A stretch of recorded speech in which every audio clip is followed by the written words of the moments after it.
Good evening, everyone. Welcome our new version of PrismaEU Talks. Today we have different guests from different member organizations of Prisma Network and some guest speakers I welcome all of you. And I'm Begum Demirsoy, and I will be the moderator of today. Today we will talk on the future of work in the context of COVID-19 situation in the post-pandemic recovery context. So before we start, I will have a slight introduction on the topic, and we will see some statistical data and some details on the topic. Let's start with our presentation.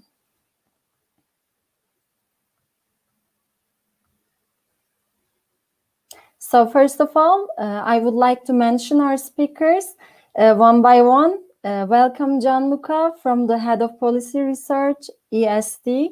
Welcome Corina from the community member of GEYC. Welcome Jennifer, General Secretary of Prisma Network. Ioan, Head of Growth, Jobful. And Enxhi, a youth worker from Udhetim, Lire-Liberi, Viaggiare. Sorry if I non-pronounce it. And I am from the Anka Youth Association from Turkey. So in the COVID-19 context, when we think about the work in the post-pandemic recovery context, we have some subtopics that we should consider. These are job security, job quality, location of work, working hours, work-life balance, working from home experiences, civil society, health and safety for employees. Of course, if you would like, you can make it more, but just to have a clear context and the points that I will mention, I would like to take these points into the table. So, as I mentioned you, I will give some statistical data. Just a technical announcement, Begum. We were announced that your screen was not displayed fully, so if you can screen share again, that would be useful. Thank you so much. Thank you for telling it. Of course, I try again.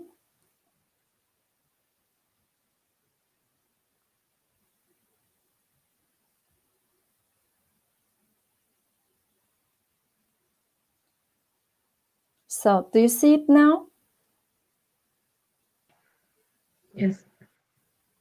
Is it full screen? Yeah. You can continue. Okay, thank you very much.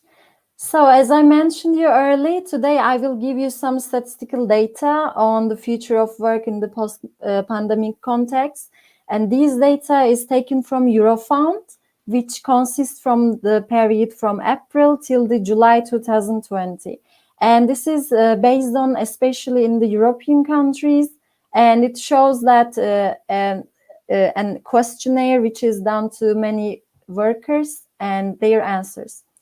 So, with the first question that during the COVID-19 pandemic, have you lost your jobs or contracts? When it is asked to the people, as you can see that many of the people, some are temporarily in the green, as you can see, or some are permanently lost their jobs. And the percentage, if we check, it is actually not quite less. It is going up to the 40%, as you can see from here. But of course, in some other countries, it is less. So this brings you actually the amount of work they had to manage. When they ask if the work they do is decreased or not, as you can see from the map, many countries stated that their work done has decreased due to the COVID-19 context. But there is a contrary, because many people lost their jobs or stopped working for a period of time. At the same time, they do decrease their jobs. And one more statistic that I would like to mention from Euromed is that people were not actually feeling themselves useful in the context of job when they asked to. Also, of course, there were some physical or mental problems that could occur during COVID-19 context. That when they are asked that if they feel physically exhausted at the end of the working days, for example, we can check from the sample from Belgium. that 8% has that always they felt exhausted after the work of the day, and 32% that they most of the time they felt exhausted. And in the red parts, it is like rarely, and in the last part, it is like never. As you can see that nearly... If I can just cut you a little bit, if you can share your screen in order for us to see it fully, because we're only seeing the right part of it. Okay, so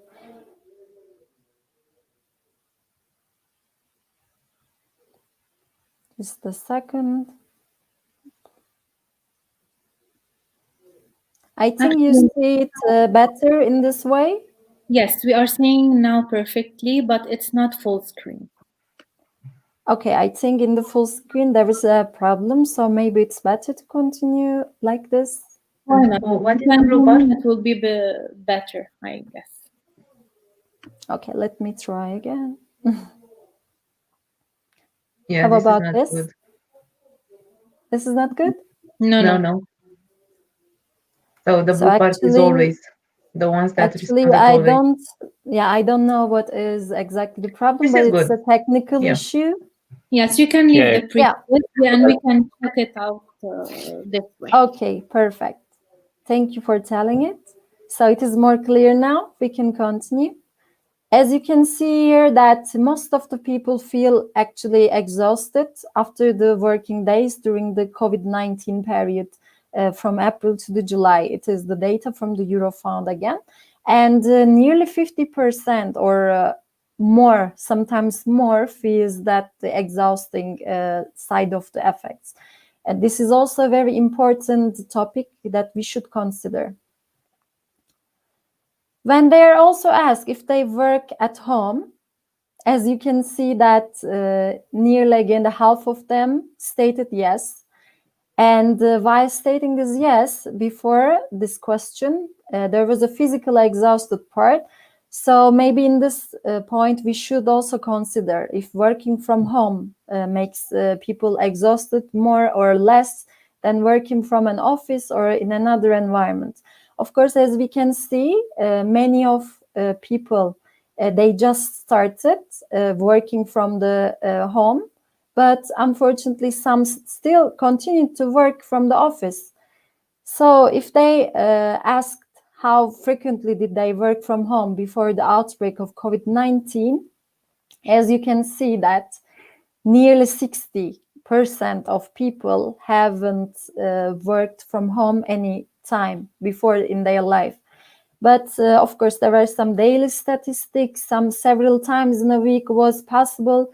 But for many people, this was a new period, and this brings some positive and negative effects on people physically and mentally. That this is another point that we should think while considering the effects of the COVID-19 in the working period.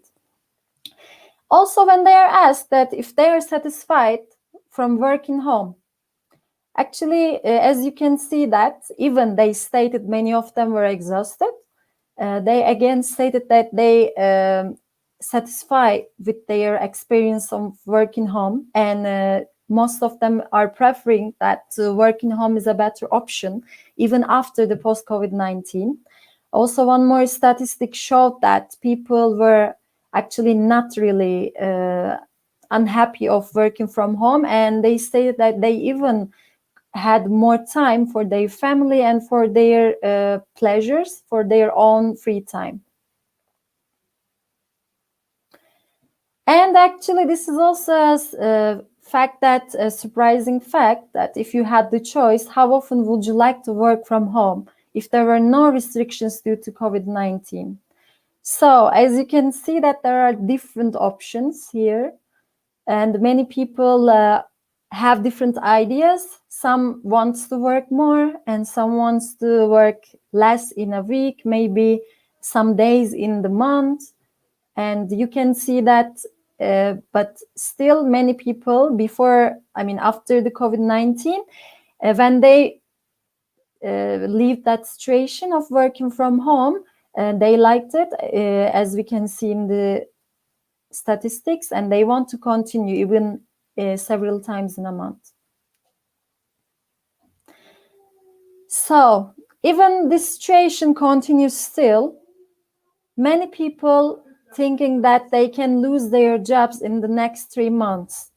Unfortunately, this is still COVID-19 situation, and these statistics that people showed, even in the countries, for example, in Netherlands and Belgium, France, Germany, it is like the average percentages that given that people don't think they will lose their jobs. But in some countries that we can see as Bulgaria, Romania, Italy, Portugal, or some other countries, this percentage of having that fear of losing their jobs is still ongoing due to the COVID-19 because they cannot predict the future, and they are still having some issues with the work and with the colleagues, also with their bosses. So they stated, unfortunately, many of them stated that in the working place at home, they didn't have enough qualified structure to work from home. They didn't have some equipments. They were like lacking from many of the sources, and some colleagues and some managers were not really helpful during those times. And while coming to the end of the introduction session, if we check based on the youth work, that this statistic is taken from the Learning from the Impact of the Coronavirus Pandemic on Youth Work in Europe's research paper, that when it is asked to the youth organizations, like, has the coronavirus pandemic affected your own youth work? And some response options show that it had major effects, that in the June and in November, actually these major effects, as it's seen, it still continues. Also, many of them stated that there are still effects, and really less amount, less than 1% or 1%, only 1% stated that it had no effect at all.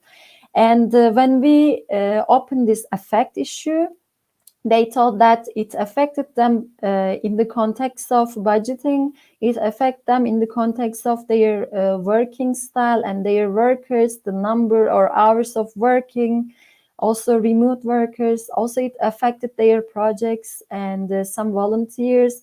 Unfortunately, they lost their volunteers' commitment into the associations, and those bring major effects to the organizations. So I would like to thank you for your attention in the in the introduction part.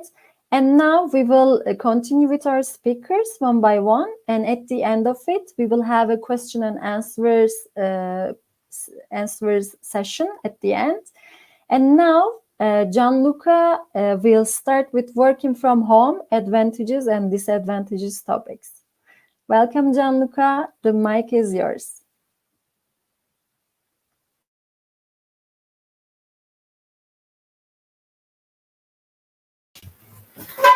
Oh, hello everyone. A pleasure to participate in this event. Sorry I cannot turn on my camera, but the connection is not really good in the countryside, so I hope you hear me well. If there is any problem, let me know. So, disadvantages and advantages of remote working. This is a huge topic that within the EST think tank, which is the European Student Think Tank, we have been looking at. And for the new policy brief edition of this year, the research reports and the policy brief still haven't come out, but I can brief you on pretty much the research question that we're going to look at. So pretty much we are looking at the different political responses from the Spanish government and compared to the European guidelines to minimize the impact of coronavirus crisis on first-time job seekers. Those are the people between 18 and 21 that just come out of the first university degree. Second topic that we're looking at is which are the working conditions of young healthcare workers entering the COVID sector right now, and what we can do to improve them in the light of what we already know about the structural characteristics of care work and the treatments reserved to care workers until now. So what we've been doing in terms of a methodology is trying to create a focus group with the young healthcare workers to pretty much gather their experience and create a repository of good practices and insights that will inform policy making in the future.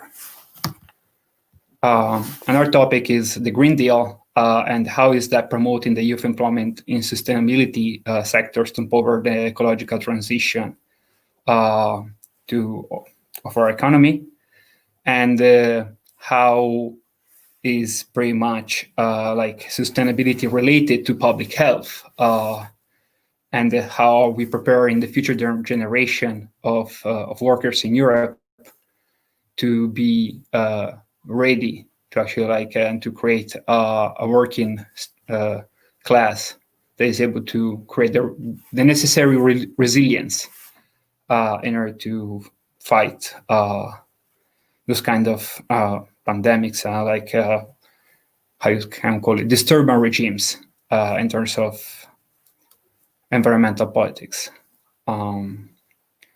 So another big topic, as it was mentioned by, sorry, I'm taking my notes,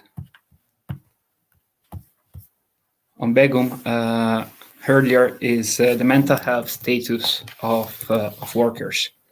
So we're trying to find out which are the metrics through which companies and the governments are trying to gather the mental health status of our workers right now, independently of whether they are in public administration or the private sector, and see whether they can shape new services that can help them to pretty much deliver the necessary service for society. And the last topic that we're looking at is pretty much the impact of coronavirus on 5 dimensions of educational policies and universities. Those are funding, research, civic engagement, mobility, and online learning. So at the end, what we're doing is trying to get deeper into all the consequences of remote working. So like looking at from a mental health perspective, how are we going to create like technological devices, technological apps and services that employees can use, which don't overwhelm them, which doesn't make them tired after a day of work, that doesn't, as Begum was explaining, and presenting. Remote working, it is good because you're home and you can always pretty much be comfortable, take out the problem of commuting. But at the end of the day, you stay working and attached to your laptop pretty much until really late. And normally we have been seeing within the service results that we have been gathering that people work normally 15 to 20% more than the normal working hour while they're remote working.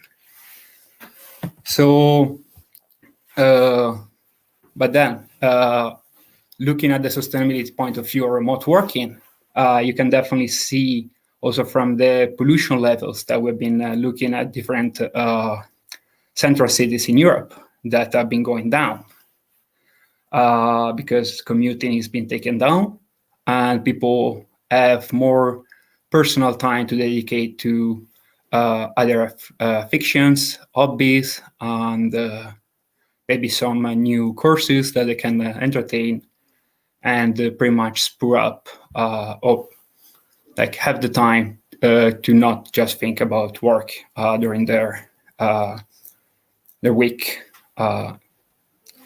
So that is also an advantage that we've been looking and we will report heavily on.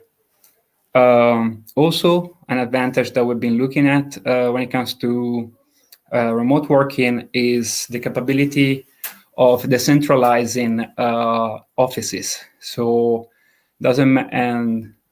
thanks to technological means, allow collaboration between teams. That allows that brings a big opportunity when it comes to rural development, because it allows people to not be concentrated too much in cities, while actually being able to increase their quality of life when moving to the countryside, or actually like smaller locations where the cost of life is lower, and the services as well, but that creates good opportunities for entrepreneurship. We have been looking at different bottom-up initiatives that have been created just by leveraging this opportunity of COVID, by helping people from a humanitarian side and a social side. For example, I would like to show you a project that I started with some ex-colleagues of universities, like young people, pretty much, I hope, between the audience of today's event, which is called COP360. I'll share my screen with you.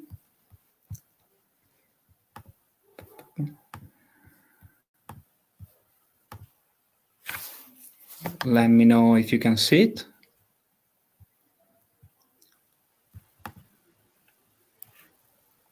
Can you see well? No, now it's loading, yeah. Yes, now it's perfect. This is COP360. It's a pleasure for me to present you this project. So what we like to do is the principal mission is to enable the next generation to rethink and rebuild the health system and healthy future. How? Pretty much by empowering people to fight and look back over the information they gather from news media or pretty much their neighbors when it comes to such an uncertain time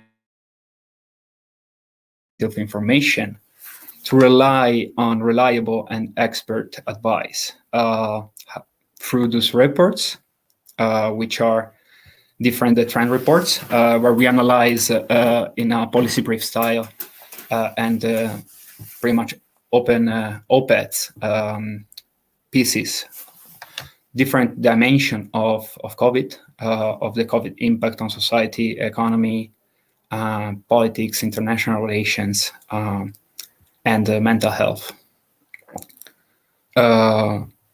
These are different reports that I would be delighted if you would like to give it a look. I can share with the organizers all the links and send it to you. Yeah, perfect. And for sure, we would like to check more. You can interact and this. Going back to and this is an opportunity for young people to actually that are studying right now to actually get engaged with a platform like this and give their experience, give their research that is being pretty much updated now thanks to academia to create a more reliable information stream. Perfect.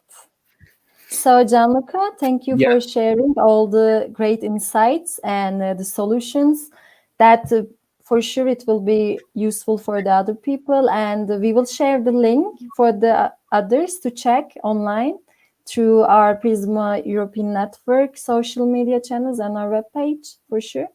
So, actually, now we will continue with our other speaker. I see some comments on the chat that for this, we will have a questions and answer session at the end of all the speakers.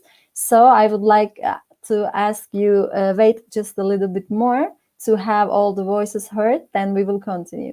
Thank you for your understanding. And now we will have Ioan from the European Student Think Tank. Welcome, Ioan. Hi, Begum. I'm actually from the Jobful, but very happy to be here. And sorry, it's my fault. Yeah, no worries. I'm super excited to be here. Thanks all for being in the audience or in this great panel. Unfortunately, I do not have a presentation to share right now, but I will share my mind and my learnings from this pandemic. And I think I will structure my speech into showing or pointing most of the advantages and disadvantages when it comes to remote working. After then, for both companies and employees, because there is such a big difference between them in terms of how they got affected by this.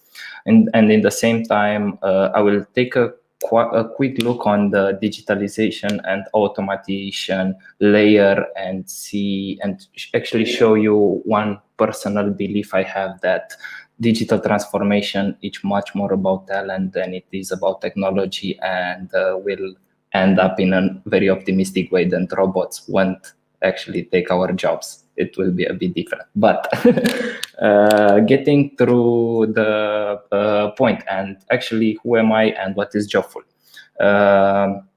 My name is Ioan PROFIROIU. I'm actually the growth leading at some of the hottest startups in the HR landscape, and this is called Jobful. We basically help companies to put their career pages on steroids, like providing systems that attract, engage, and upskill the talent in a very fun and interactive way. All this in order to make easier hirings and help people get hired. I will show you just a bit of our website screens at the end of my presentation. And before that, let's take a quick look on working from home. And if you remember, just after the pandemic hit, most of the companies moved from working remotely, and there was quite a big shock for all of us. And usually this kind of change takes a huge amount of time for a company and requires high adaptability. I think that the bigger company it is, the harder it is to make an organization to work remotely in an effective way. However, I saw that, and we actually saw that there were quite a lot of companies that adapted very well and survive after this pandemic, and realized that actually remote working, it's doable, and it helps a lot in terms of some things. And let's take a look on the status quo, because it's very interesting what happened by means of the companies and seeing in the company eyes. So basically imagine that most of the companies were not required to pay for their offices, and they could save a lot of money from this. Most of the companies being located in expensive zones or in bigger city, which is highly expensive for this. As Gianluca already said, there is, well, they didn't expect to, but it got very eco-friendly by this means, by getting rid of the transportation and commute time of the employees, and just not having hundreds or thousands of cars that transport daily from one point to another. And one aspect that I consider it's very important when we talk about remote working and and what opportunities are for the companies right there, is the fact that just by the fact that all the employees can work from home, there are some companies that stated that they let the possibility for the employees to work remotely forever from anywhere and so on. And this shows us a big trend right here. And it's basically the fact that companies right now can hire from anywhere in the world. So basically now the talent market won't limit itself from by means of location or by proximity. So there are no so much boundaries. We will see an internalization in terms of the workforce and a multicultural and diverse teams. And this is what actually and currently what companies are looking for right now. But this has a lot of downsides as well, because just imagine that in US, for example, the wages are a lot of way higher than in Romania or that in Bangladesh, for example. So right now, the companies and the HR or the recruiters have unlimited talent market to look for, and they are just looking for some skills in order to hire that person. And they can save a lot of money just hiring, well, they can offer smaller wages in order to do this.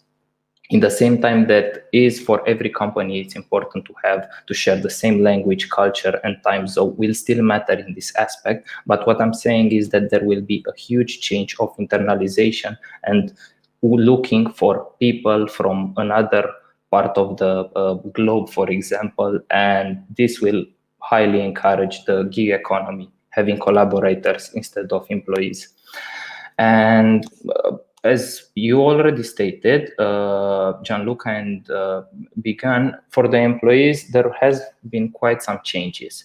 And there are some good aspects of it. So, for example, employees can work from anywhere and anytime, which is super cool. And I really loved it at the beginning. There is no daily commute, so you won't lose time. And for my example, living in one of the crowdest city in Romania, you lose a lot of time on the road to the work. And just by staying only home, you save some money and you are more flexible with it. But in the same time, there are a lot of things I hate about, and I try to pay attention more and more when it comes to working from home. And this would be, let's say, this would be that you need to be to have a self-discipline, and it's super easy to lose motivation and focus while you are home. And there are so many distractions. So what I recommend is structuring your schedule, task, and try to keep it an environment that is engaging and keep you motivated to do things like it would be on your office, on the forgotten office. In the same time, there are some other disadvantages to take considering here. And there is the lack of social life, and there is a really high problem with that work-life balance, staying only home and not interacting with people, because the interaction face-to-face are way different. Another one is unproductive meetings, and I saw this a lot even in my teams. We were having meetings that made us lose a lot of time, and it could be replaced just by an email or something like this. But these are things that people and organization are optimizing and working better on it in order to be more effective and make this work. And on my last thought, I promise this is my last thought.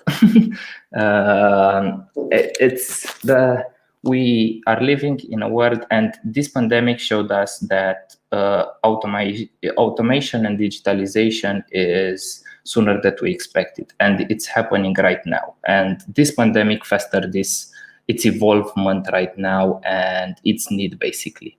But in the same time, I highly consider that digital transformation is not about talent. And I think that people, not technology, is the key for a digital future.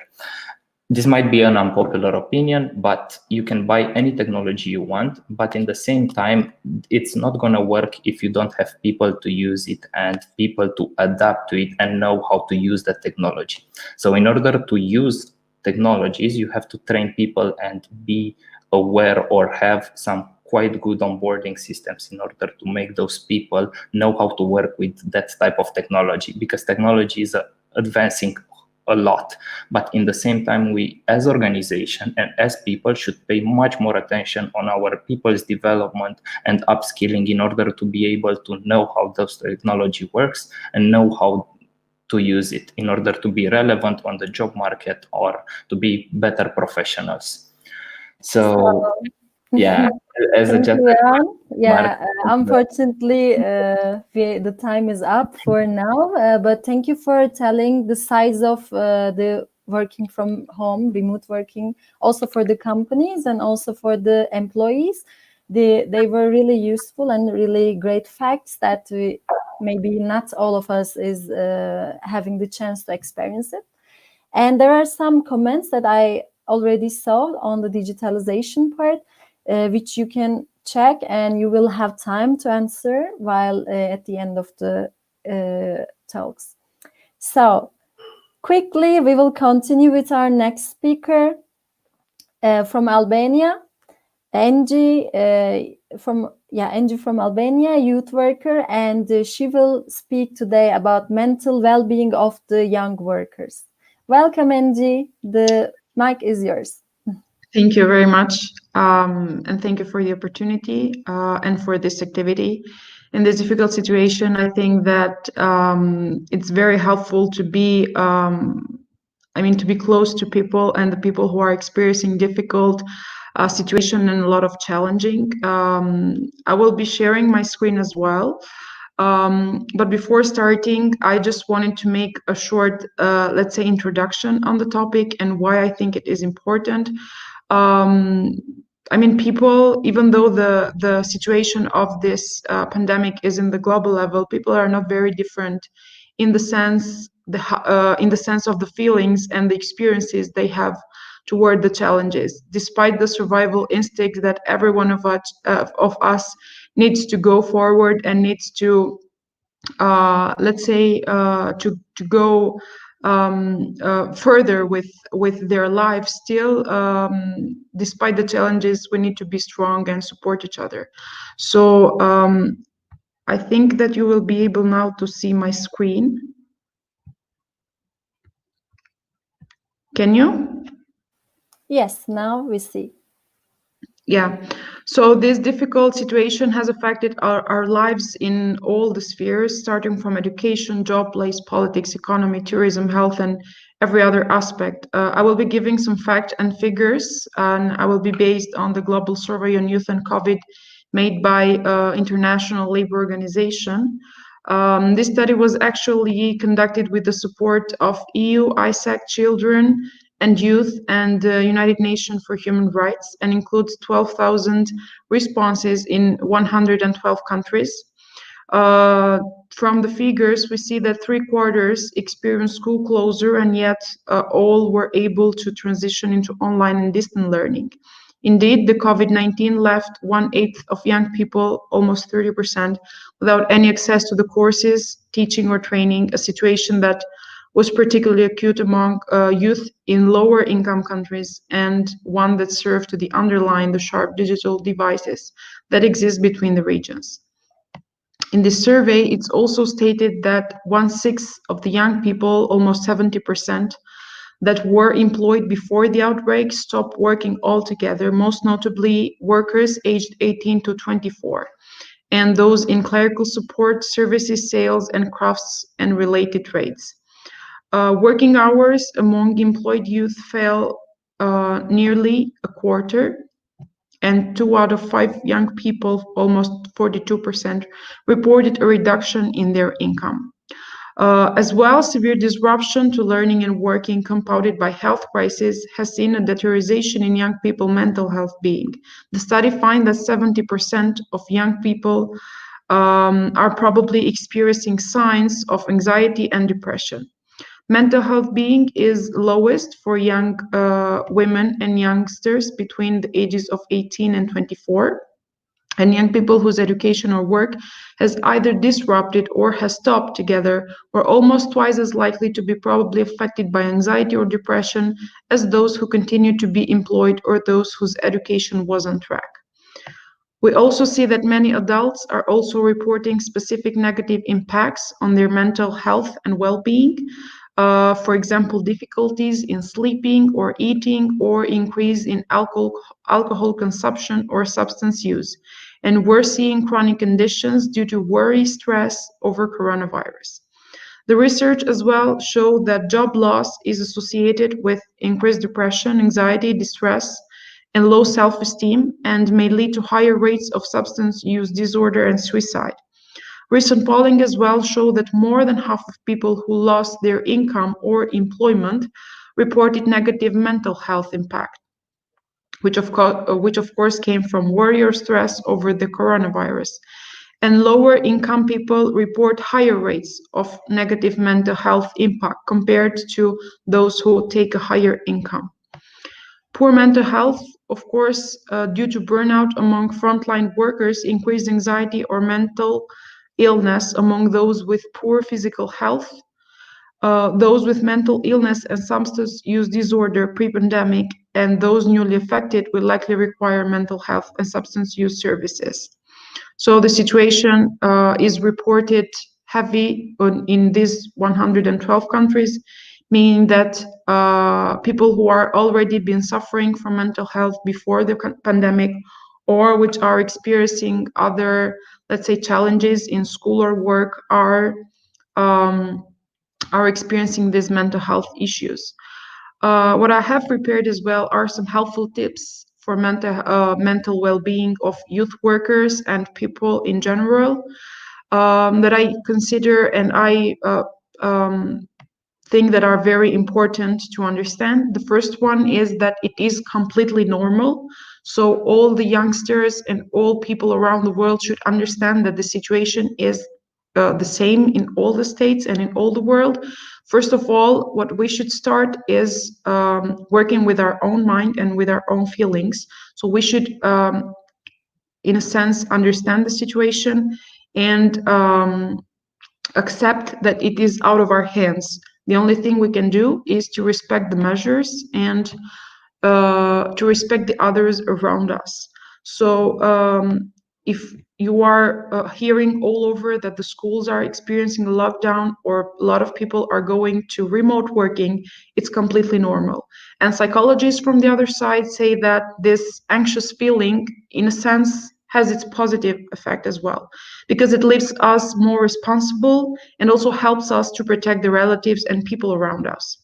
So you make sure you also read serious resources like national health agencies or World Health Organization or UNICEF, which are continuously updating their information regarding the pandemic situation in global level as well. The other one is manage your time effectively. So working or learning from home, as we mentioned so far, can be challenging in a sense. So make sure you have a schedule or to-do list so you can keep track of your time and your tasks as well. It is good to prioritize your tasks, delegate or cancel what you consider unimportant.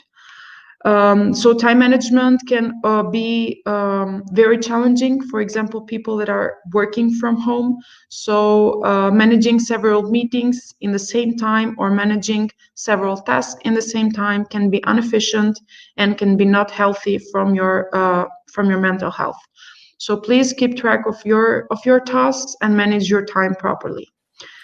So in that point, sorry, Enxhi, as you thought that time management is really important for all of us. So unfortunately, we should continue. Otherwise, our other speakers will not have the chance. Can I just wrap up in 30 seconds?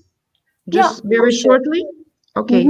The other tip is to have fun, to find new hobbies or things that we haven't done for a while and enjoy them in our free time.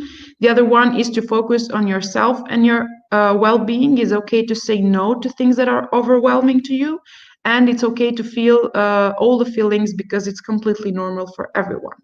The other and the last one is to organize your desk in case you're working from home or in case you're enjoying or learning from home. It's okay to organize your working stuff, keep your desk clean, and in case it's possible to have a plant on your desk or something that reminds you, gives you good feeling and gives you good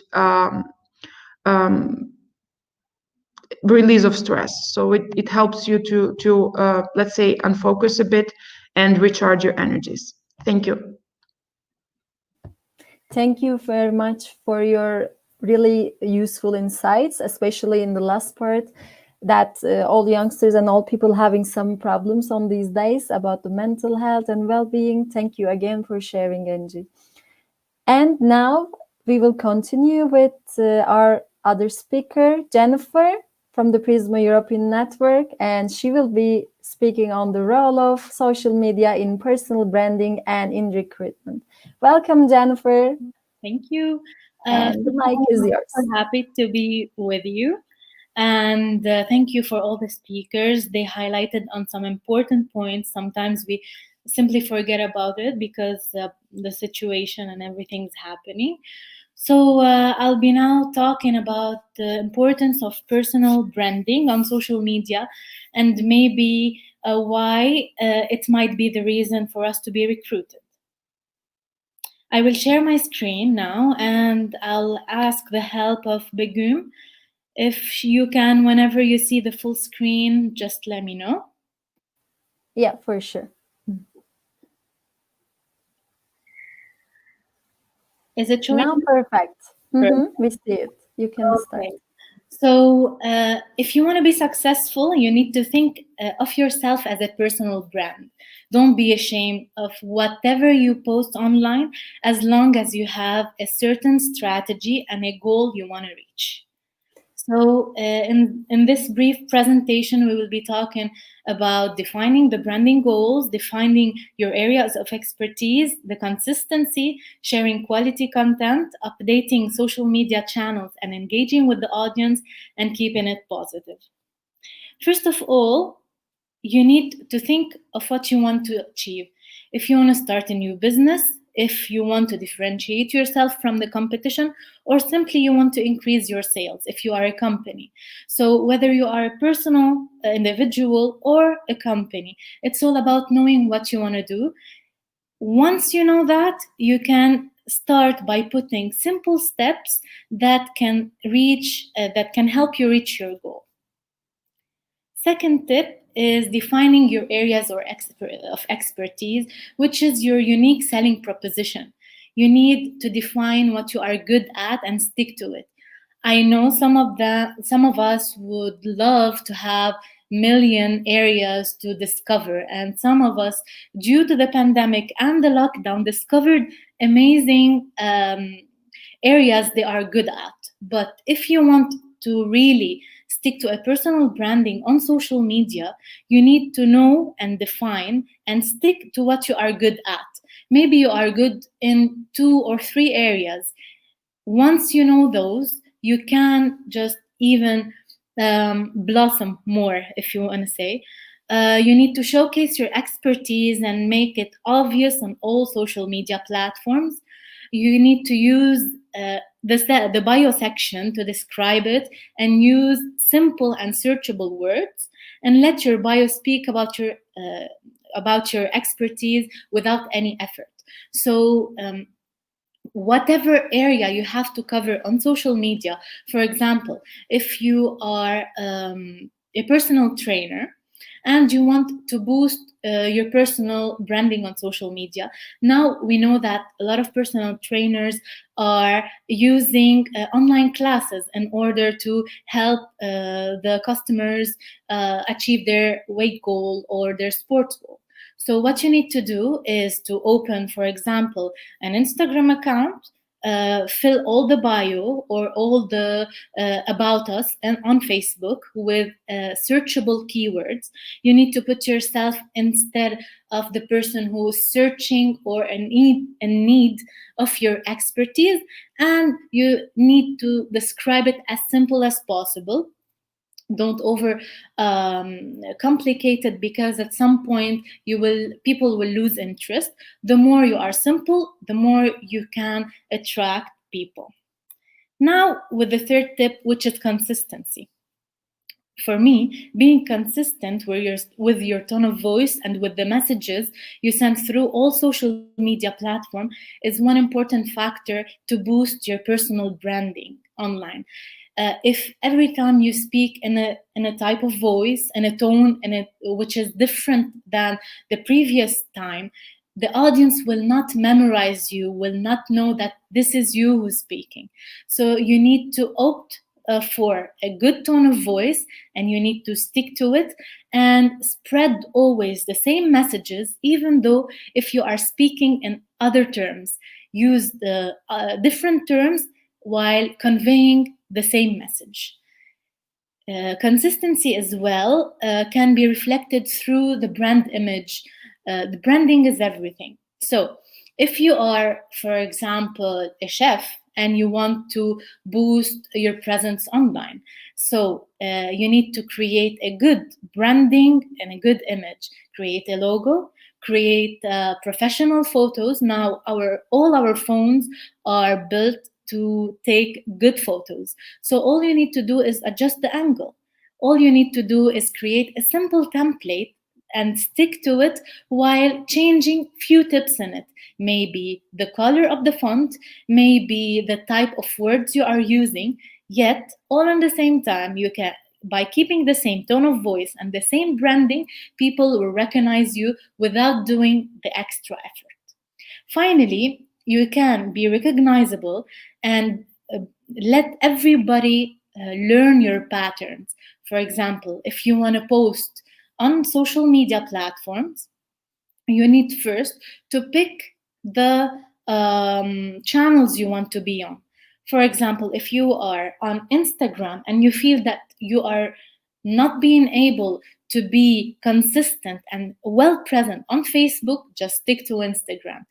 If you want to post, for example, 2 times per week or 3 times per week, schedule that ahead of time, because people will learn by default and without even thinking of it the patterns you are posting. For example, each day in the morning and in the afternoon, or 2 times per week at noon. Just be consistent in everything that I've mentioned and let people, you and your audience, learn about your patterns without any effort. Fourth, share quality content. It's not about always being on social media and sharing nonsense. We all know how to share our burgers when we are eating, or we share our outing with our friends. But is it the quality content that we want to be addressed? Is it the content that we want to be recognized by? No. So sharing quality content is super important, and in order to stay relevant, not only for the eyes of the audience, yet as well for the search engines. At some point, personal branding is not only about the audience and the engagement with the audience.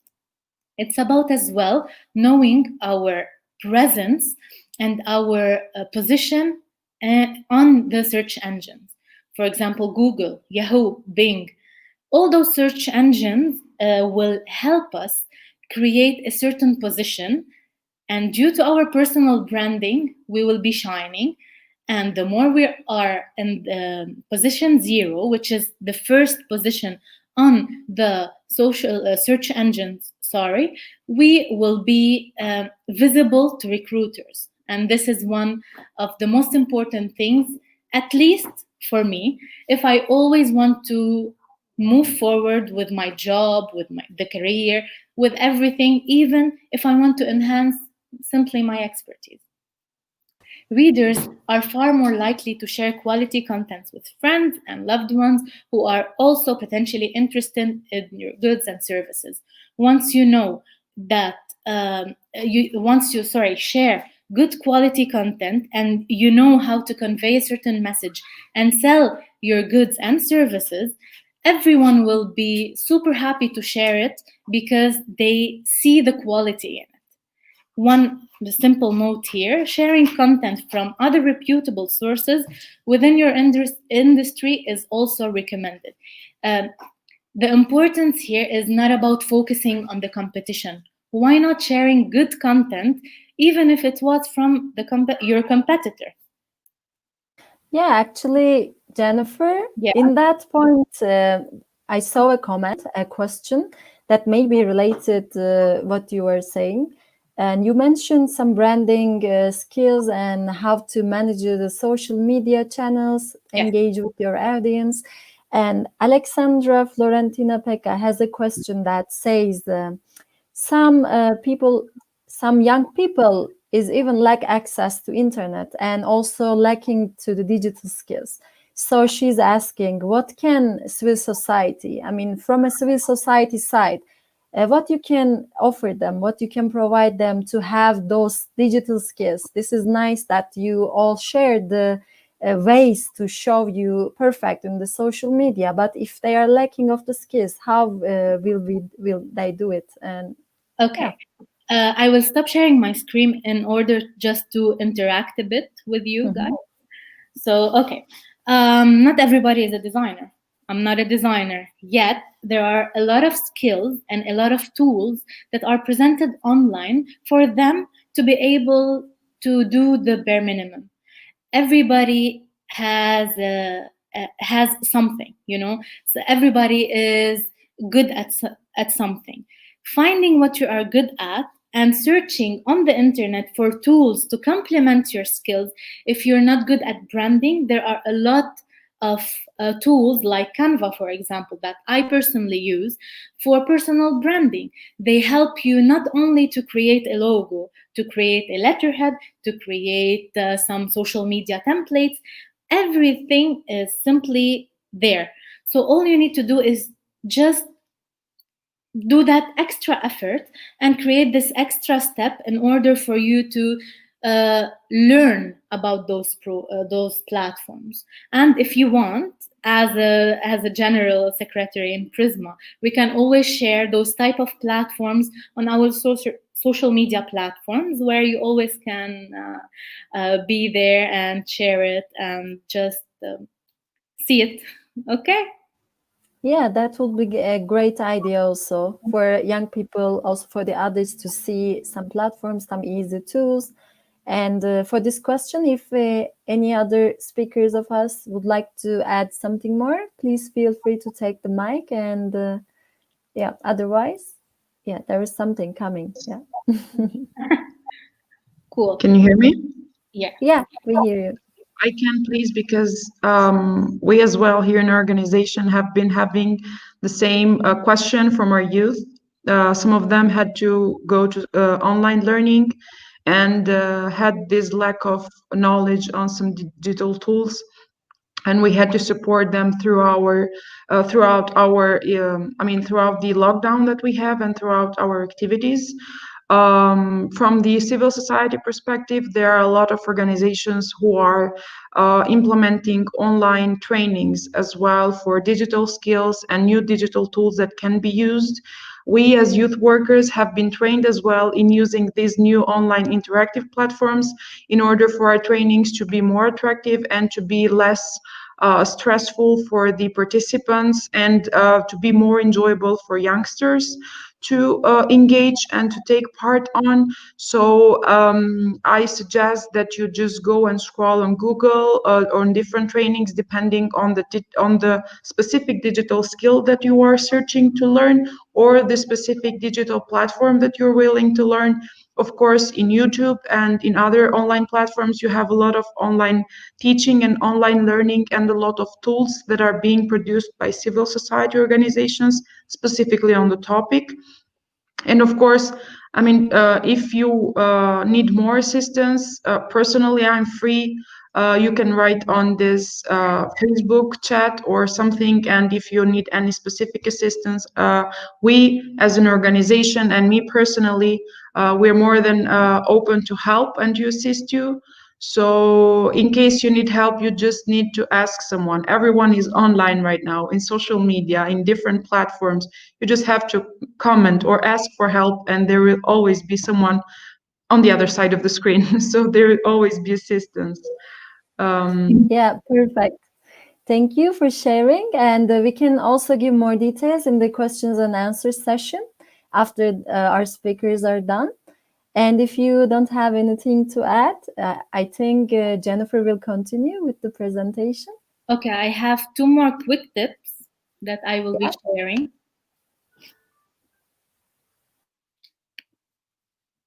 Okay, let me know whenever you see the screen. Yeah, now we see. Perfect. So the tip number 5 is updating all your social media platforms. It can help your audience to stay up to date and engage with your audience. At some point, recruiters as well can find everything about you on your profile easily. So make your profile work and make it looking like your CV without having the time to just ask boring questions. Let it be super clear, super simple. You need to engage with your audience to create not only positive vibes, and in order to create good trust between you and your audience. And when they share your content, it will help reach new user organically. Don't be afraid to talking about your achievements, because at some point everybody is listening, everybody is seeing. Okay, don't be cocky, just be proud of yourself. And the final tip is keeping it positive. Let your channels be a reflection of your personal attitude. Avoid inflammatory religious or racial comments, and be careful when making political commentary that others may consider offensive. Always give your own opinion, yet take into consideration that a lot of people might find it offensive, and at some point always be professional. This is the last tip that I want to talk about. So I'll stop sharing my screen, and if you have any comments, I'll be answering them, question and answers at the end. Thank you. Thank you, Jennifer, for sharing all the topics and the really great, useful tips for the community and for all our visitors today. And finally, we have Corina. Welcome, Corina, from the GEYC community, and you're a corporate worker. Perfect. Yeah. And maybe she will answer many of the questions of today, that because she will talk on the skills needed for the future. So yeah, I'm still hooked on Jennifer's presentation, and I'm very self-conscious of my tone of voice, which I hope I can keep it consistent in my short presentations. So I will share my screen. Please tell me if you can see it. Is it on the presentation? Not yet. Yeah, it's coming. Yes, now we see it. Okay. So I have a presentation on skills needed for the future, as you said. There are 4 main parts of my presentation, the first 2 being introductory. So let's start with defining a skill, which is the ability to perform an activity in a competent manner. During our lifetime, we all have and constantly develop such abilities. And if you're not sure which skill you have, just ask yourself, where do I excel? Where would my peers say I'm especially practiced? Also, consider your awards and achievements. If you ever received the recognition for excelling in a specific area, then your skills likely assisted you in reaching that achievement. Sometimes others can help note strengths that you may not recognize yourself. So reach out to a former manager or colleagues who you work closely with. Or if you're new to the professional world, reach out to students you work with, teachers who know you well, or someone you consider a mentor. Generally, employers are looking to hire people who have the right mix of 2 different types of skills, hard and soft skills. Hard skills, as you can see, are abilities specific to the job or industry. Mainly, they are more technical abilities you learn in school, certification programs, training materials, or experience on the job. Hard skills might include proficiency in things like foreign languages, accounting, operating certain equipment or machinery, or software. Soft skills, on the other hand, are abilities that can be applied in any job. Often they may be referred to as people skills or social skills, and include proficiency in things like communication, time management, leadership, customer service, or problem solving. In the past, hard skills were the only skills necessary for career employment. Maybe our parents can relate to this, and were generally quantifiable and measurable from an educational background, by work experience, or through interview. Employers and companies used to hire new people based only on their objective competencies, but interest in soft skills have increased over the years. The trend has changed now. While hard skills are usually teachable, the soft ones are typically personality traits, much harder to develop and therefore extremely valuable to employers. Hard skills still represent a fundamental aspect, but soft skills equal them for importance. For now, in the 21st century, soft skills are a sine qua non for employability, and I think for success in life. Soft skills make people flexible in a world that keeps changing. Moving forward on my next slide, I have noted 7 trends in employment that may cause skills gaps as follows. Technological change that is bringing greater connectivity and improvements in computing power and artificial intelligence. Also, globalization that has not only had benefits but also costs, as employment and wages have typically fallen in industries more exposed to import competition. Regarding demographic change, it's interesting that the global economy has passed an important demographic threshold. The ratio of non-working age population to working age population has begun to rise. So countries are coming under fiscal pressure to control age-related rights, pensions, which could draw resources away from education or infrastructure, especially as older people voted more actively than younger people. Another trend is increasing inequality. The sharp rise in income and wealth inequality has been described as the defining challenge of our times, before COVID-19, of course, as the distribution of income has shifted towards the higher and lower ends of the scale than to the middle class. Environmental sustainability. Climate change has a wide range consequences for many industries. We all know the global health crisis, that despite improvements in the world's collective ability to battle disease in general and COVID-19 especially, with advances in medicine and technology, global health needs still remain unmet, making the entire world still vulnerable to a health crisis. And urbanizations. Today, over half of the world's population lives in cities, a number that is expected to grow, or was expected to grow after Gianluca's presentation, to 70% by 2050, because cities are magnets for high-value, knowledge-intensive industries, where physical proximity enables collaboration and companies and workers benefit from enhanced labor pooling and matching. Okay, and I will go to my next slide. I identified 9 vital skills needed in the future, and my list includes only soft skills, so they are marked with green. I find creativity to be an umbrella term. Underneath it comes a variety of skills considered necessary for the workplaces of the future, such as complex problem solving and cognitive flexibility. Its need will increase as human-machine collaboration increases. Emotional intelligence is one of the most frequently referred skills in the list of what will be needed in the future job markets, as well in the current one. Unfortunately, there is a skills gap in emotional intelligence.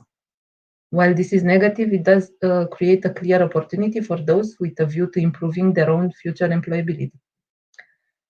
The first step in critical thinking is to analyze the flow of information from various resources. After observing, someone who is a strong analytical thinker will rely on logical reasoning rather than emotion, collect the pros and cons of a situation, and be open-minded to the best possible solution. Active learning with a growth mindset. This is something that Ioan can help us with. This is a skill that anyone in the future of work needs to actively learn and grow. This means taking on challenges, learning from mistakes, and actively seeking new knowledge. And moving on to technology skills. This means that everyone will need a certain level of comfort around technology. Continuing to number 6, I don't know if you can see it. the ability to exchange information and meaning between people will be a vital skill during the fourth industrial revolution. The concepts around what constitutes good leadership have changed greatly over the years, as we come to understand that the art of motivating people is more complex and nuanced than just telling them what to do. Further, as our world and workplaces become more diverse and open, it is vital that individuals have the skills to understand, respect, and work with others despite differences in race, culture, language, age, gender, sexual orientation, political or religious beliefs. Finally, but not last, due to the speed of change in the future workplaces, people will have to be agile and able to embrace and celebrate change. Not only will our brains need to be flexible, but we'll also need to be adaptable, as we are required to adjust to shifting workplaces, expectation and skill sets.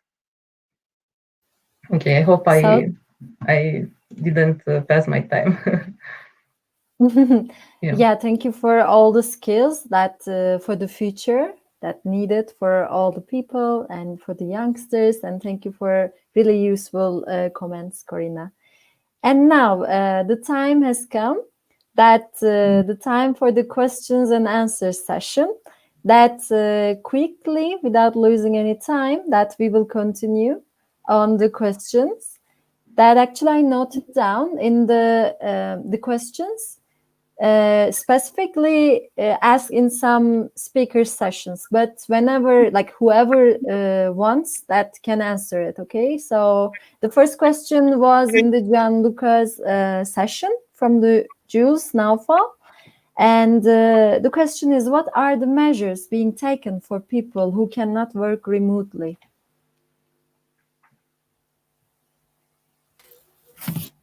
Well, thanks for the question, Jules. The measure for the people who would actually cannot work remotely, as for example, the people working in the gig economy, or for delivery, especially, or in fabrics, like for industries like the ceramic one here in near Valencia, is pretty much trying to grant social distancing at any case. So there is a strict regulation for all employees in order that tells you how to enter, how to exit, and how to behave in your workplace.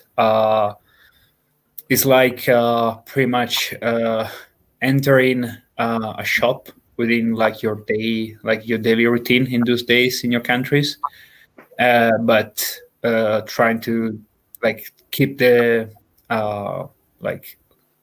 I would say position separated. Normally it's 1.5 meters here in Spain, it's 2 meters in Italy, and then there are different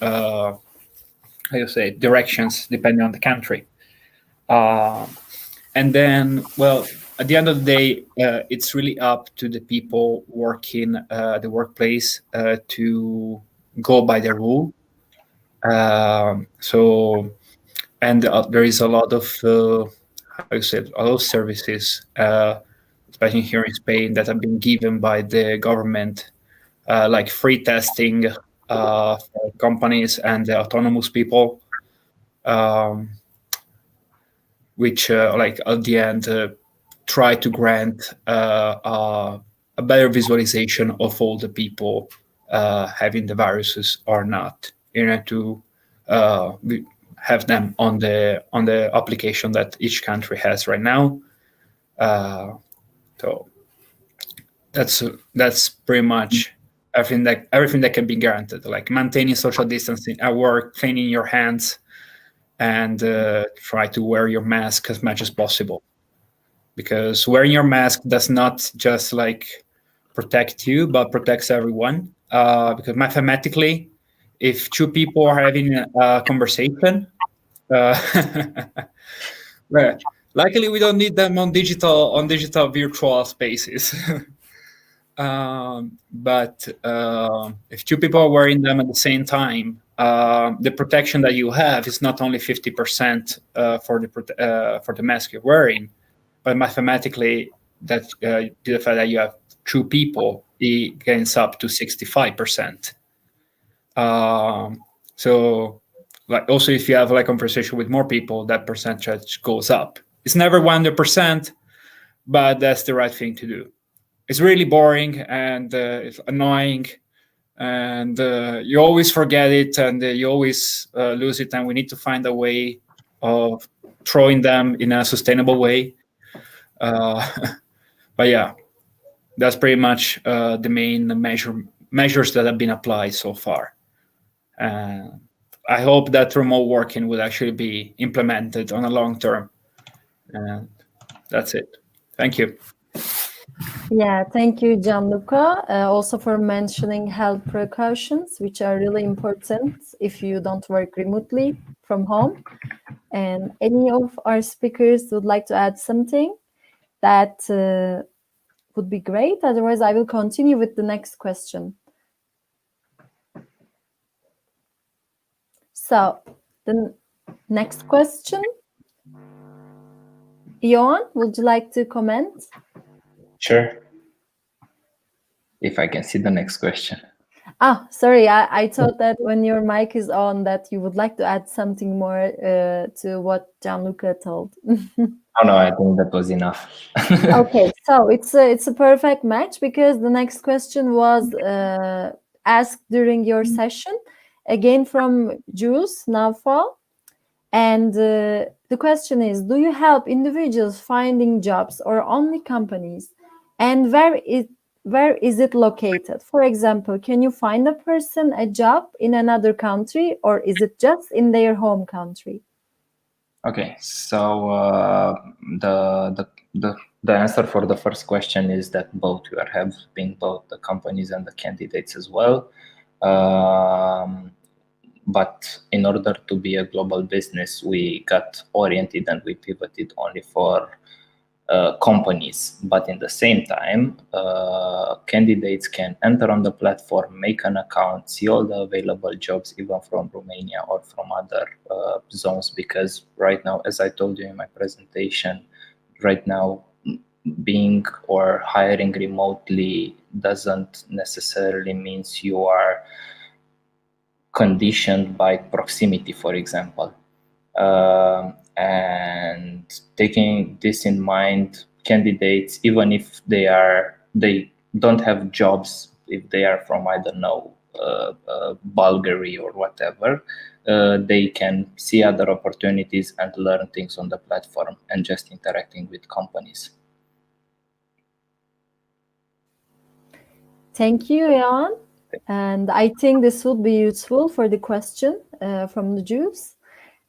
And is there anyone who would like to add more on what Ioan told? I can go on just a shorter. If anyone is looking for finding a job remotely, there are dozens of other websites or even LinkedIn where they can find opportunities. And if they are not skilled enough, they can find a lot of materials in order to more employable, let's say. Yes, actually, I wanted to comment on that. Now, a lot of online courses are being presented mostly for free.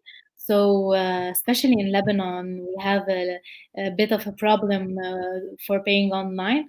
So, a lot of good websites are presenting good courses to highlight skills and improve them for free. And you can always go on LinkedIn and work on your skills and the tests and the assessment. And yeah, that's it so far. Thank you, Jennifer, also for your comments. And I will continue with our next question. This came from Razwan Munger, and the question is, while losing motivation can be a risk when working from home, what can we do to tackle an even greater risk, overworking or losing the personal work-life balance and not realizing we are allowing work to take over our personal time too? This is coming from a mental point, also, yeah, personal and work-life balance. If I can take this, please. Yeah, for sure. Something during my presentation, and I really hope that it is helpful for Razvan and for other people who are having this problem. Me as well is experiencing this work from home and remote working. And what I have find very helpful is to have a schedule and to write beforehand what you have to do, all the tasks that you need to fulfill, and then prepare a timeline for each of them, and also, let's say, the urgent matrix. So basically, the urgent tasks that need to fulfill need to be prepared first, and the other one can just be shared among other days of the week. What I suggest as well is to have a working hours, to put limits and short breaks if you feel overwhelmed.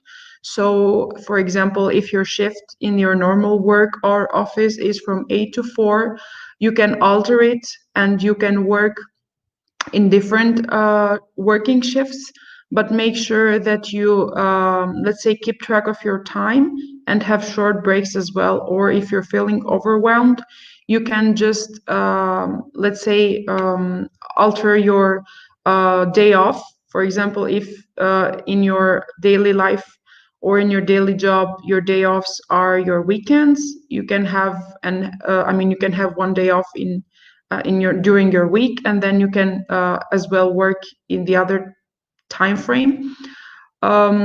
So yeah, just this is something that I really find helpful. You as well can organize joint meetings with your colleagues via online platforms, and it helps you keep track who is going to do what, and in order to share your workload with other colleagues. So this is from my side. I think that everyone has its own personal perspective and view. So if other colleagues have something else, I would say something. I totally agree with you. As a corporate worker, I went through both experiences, lacking motivation and being overworking person. And what really helped me was structuring my time frame program, what task I have.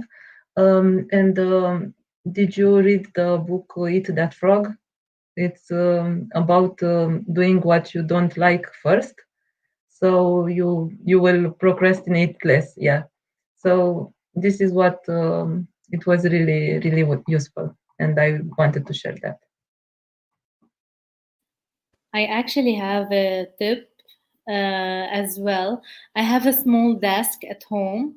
I made it 100% my workspace.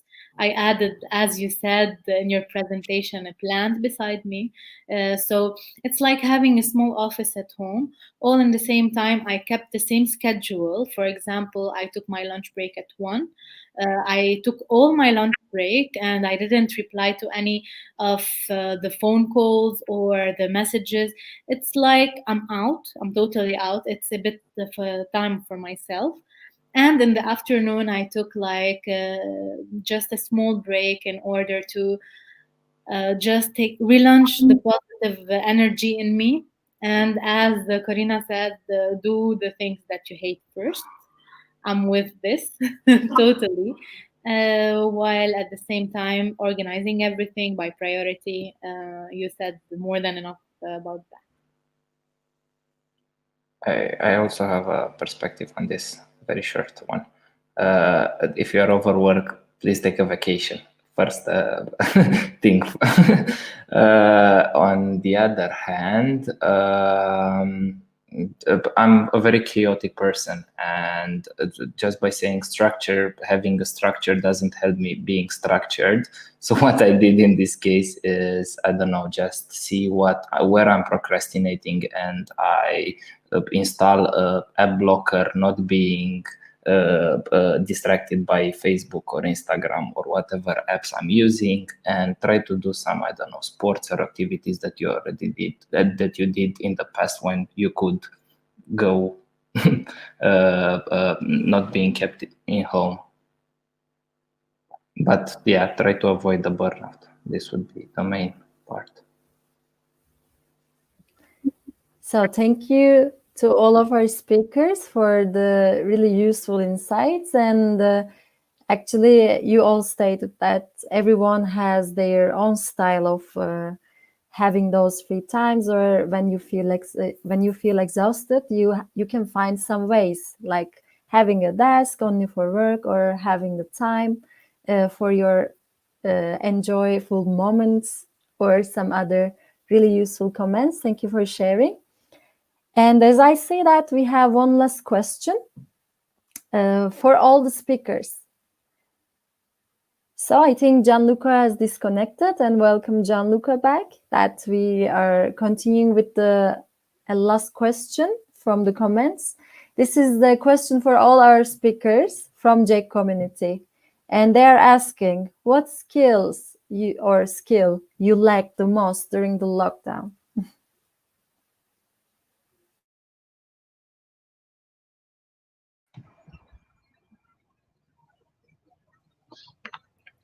Should I start? Like, I was thinking about skills and my presentation about skills, and actually I haven't missed any. I had all the skills, but I missed freedom. So yeah, this is the hard truth. Yeah. There's a skill to be mastered as well. Okay, I discovered something during the lockdown that a lot of us lack a lot of communication skills, because whenever we are in the office, we can go personally to the person who we need to talk to or call directly. Here, we can call, yet at some point they can not understand you, or because they will be frustrated enough not having the right mindset to be able to learn the messages that you are providing. So communication skills and a lot of lack in digital skills, because everything is online and people are not used to that. So a lacking of digital motivation at the first place might be a skill that a lot of people lacked.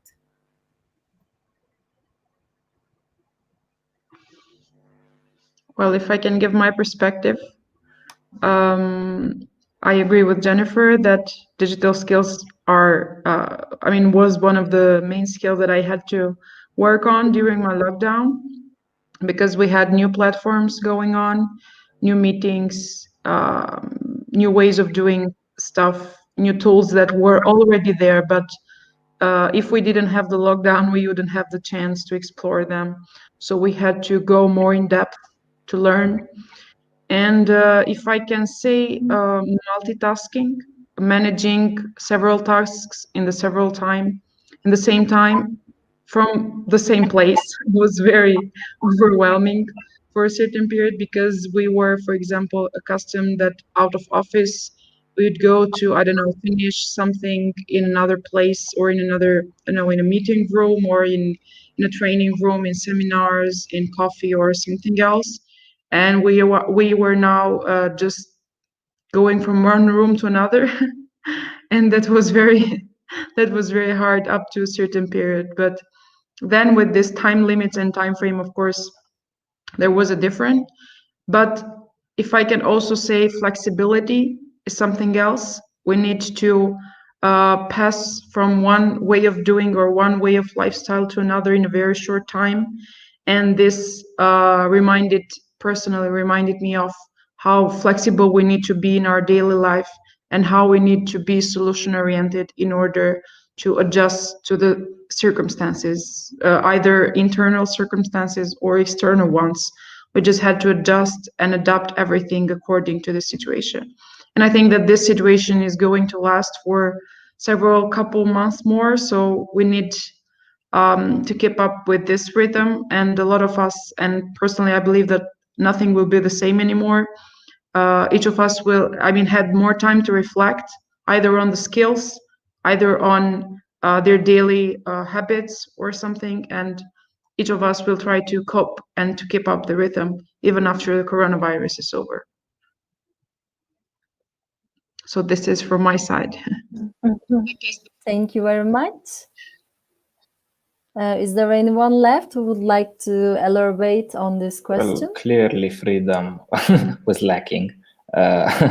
But I don't know, let's say teamwork at the first, because we didn't know how to manage the new way of working. So I consider that most of us in our team had some difficulties over this.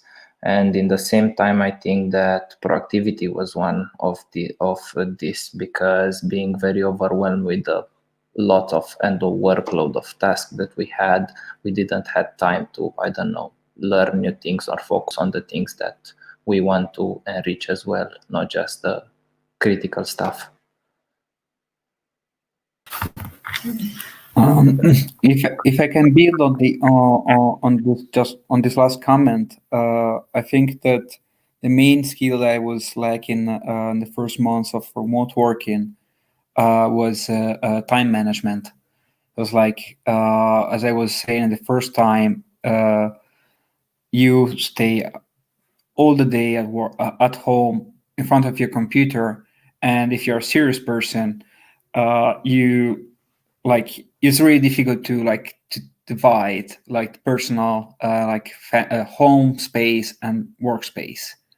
So that you end up I ended up working at 10 sometime where I was supposed to end at 7.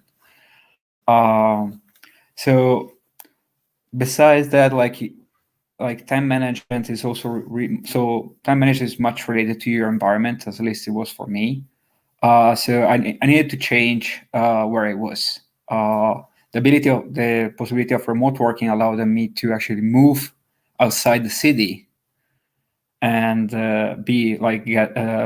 move to the rural side where I actually have much more freedom, because social distancing is here by default.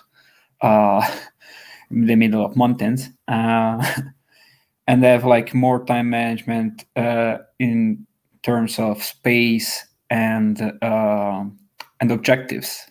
There is a good methodology that I can use as a conclusion. It's called the OKRs methodology. It's called objectives and key results. So you need to have really clear your objectives. Those are long-term ones. And for each one of them, you need to have small incremental step that you can reach easily enough that are key results that you can pretty much try to achieve each X of time, like each month or each week or each day, considering all your responsibilities and all you want to achieve also. That can be applied to work life and professional, personal life. But that's a fact. I think the good thing about coronavirus is that it's giving also the time to each one of us to sit and think about what do you really want, how do you want to actually see your environment in the future, and your working environment, especially if that is going to be also the place where you're going to live, if this situation is going to keep going. So thank you very much, Gianluca, also for your side, for your comments. That for the last question, I think we heard all of us which skills that we lacked during the lockdown and during COVID-19 situation. And as you all stated, that time management was also an issue. That this is why I don't want to keep you here for a very long time, because we are nearly reaching, we are out of time for today.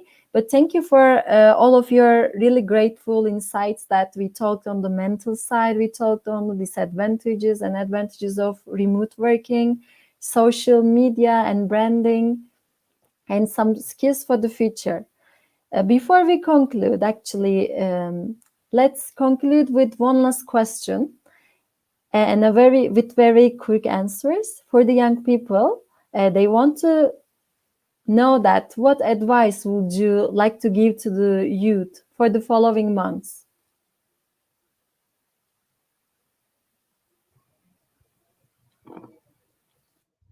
Can I? Put more focus on your health. Nothing is more important than that. Neither your job, neither your friends, neither your hobbies. Keep track of your physical health, of your mental health, because in the first moment that you are fully healthy, you will be also helpful for other people. In case you're not, then you will not be able to help yourselves, your relatives, your families as well. So keep this in mind and do your best as much as you can. Thank you, Enxhi. I'll add something now. It may sound dreamy, but never stop dreaming, guys. And focus on your goal, and you can transport your mind anywhere. And you can do it always. Cheers. Thank you very much, Jennifer. I can continue. I totally agree with the fact that we should take care of our health and do sports as well. On the other hand, I don't know, take that extra time you have and learn something meaningful or do something that is indeed challenging but also interesting. I have, I think it's a quote from Eat, Love, Pray. It's something like this. It's okay to lose balance sometimes in life, because a life is balanced overall. If you have periods when you lose balance, something like this. I don't remember exactly the quote, but it's okay not to be balanced right now. So overwork if you want. Yeah. Thank you, Corina. To close on that, I would advise you to be here and now. Like, be really aware of what you're experiencing. This is an historical moment that is the first time happening in all humanity. We are all far away, but through this experience, we all been connected. This, I think, is supposed to be a call for collaboration, a call for cooperation, because we need these, and the people in your age are within the generation that needs to do the change. Like, time-wise, also according to mathematical models, if our generation want to do anything to change our economic and system of production and consumption, we won't have an environment where to actually have problems. Problems will always be here, but we need to take care of ourselves and what surrounds us and the people around us if we want to keep have problems and be able to resolve them, as humanity has always been doing. Word. Thank you very much, Gianluca. And thank you all of you that sharing your advice for the future for young people. And I would like to thank all of you for your really useful content and for your time and for your participation. And thank you for being here. Hopefully today's topic was useful for our guests, also the people who are now listening us and watching us. And if you have any last comments that you can mention, otherwise we are now at the end of our today's talks. And I would like to say that hope to see you in the next PrismaEU Networks talk with a different topic. Thank you so much. Thank you. Thank you very much. Follow Prisma everywhere on Instagram, LinkedIn, and Bye-bye. Okay. Thank you and good evening. Thank you. Bye. Have a nice evening.